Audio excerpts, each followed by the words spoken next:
Hello, thank you for joining us today to learn more about why you should vote no on Measure T, which will save Measure Y. Measure T is a developer's dream and a taxpayer's nightmare. Measure T stands for trouble and is nothing but terrible for San Mateo residents. Measure T makes the quality of life in San Mateo worse, objectively and quantitatively.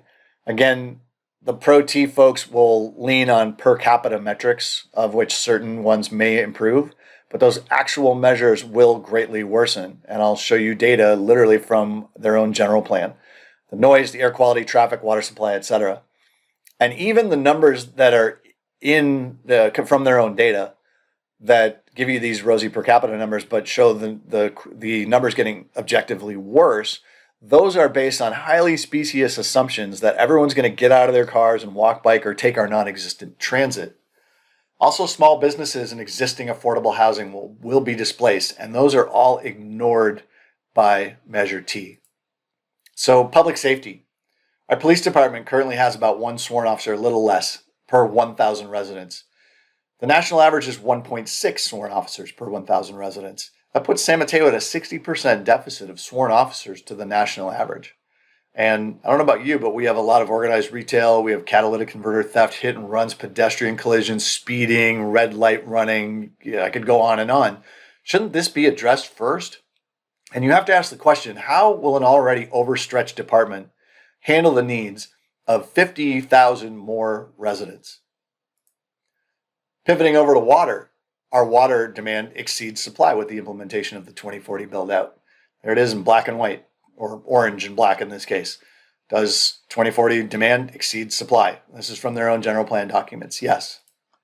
Traffic, it gets worse, much worse. Remember the ballot measure says it reduces traffic. It does not. It goes up by 30+%, adding over 1 million miles of vehicle miles traveled. That's the VMT metric they like to use. Which has its own problems. It goes from just under 4 million to 5.1 million, right? So it's worse. More people in cars on the same roads. We're not making more roads. So it's objectively worse. The air quality as a result of that and other things is going to get worse. And it's already pretty bad. This is, again, from their own documents, their own maps. You can see, obviously, the red and orange is pretty bad. But even these yellowish green and light green, that's not great air, right? You're the bottom half of air quality. And with more construction, you're going to have more pollution, more people, more cars, more pollution, worse air quality. Worse air quality, well documented the impact that has on not just your quality of life, but your health. There are very serious health implications, everything from asthma to just getting sick more often to things as serious as cancer, right? And again, pulling directly from their data, the major categories of air pollutions from volatile organic compounds to NOx to particulate matter.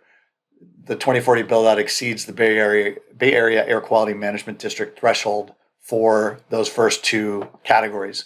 And it gets measurably worse for the particulate matter category.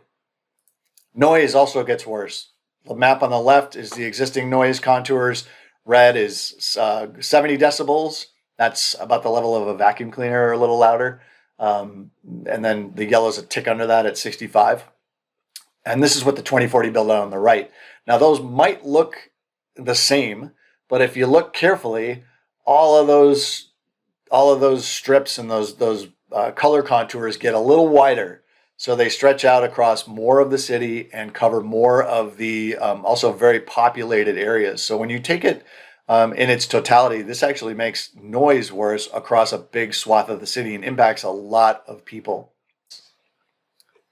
T doesn't do what it says it will, and it does a lot of bad things it says it won't.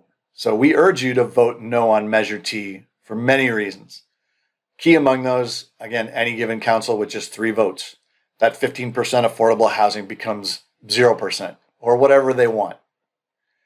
Follow the money. We showed you all the developers and how much they love Measure T and how much they want this to pass so they can build whatever they want.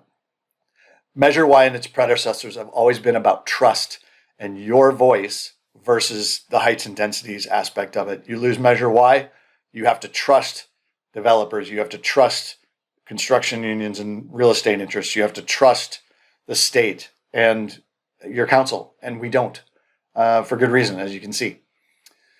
And then, as covered, the state laws that grant substantial height and density bonuses on top of Y. There is no need to overturn Y to support growth, especially when Y automatically sunsets in 2030. So we urge you, don't reward bad policy and process with your precious vote, and vote no on Measure T and save Measure Y.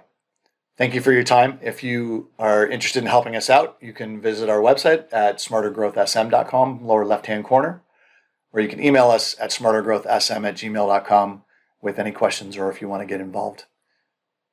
Thanks for listening.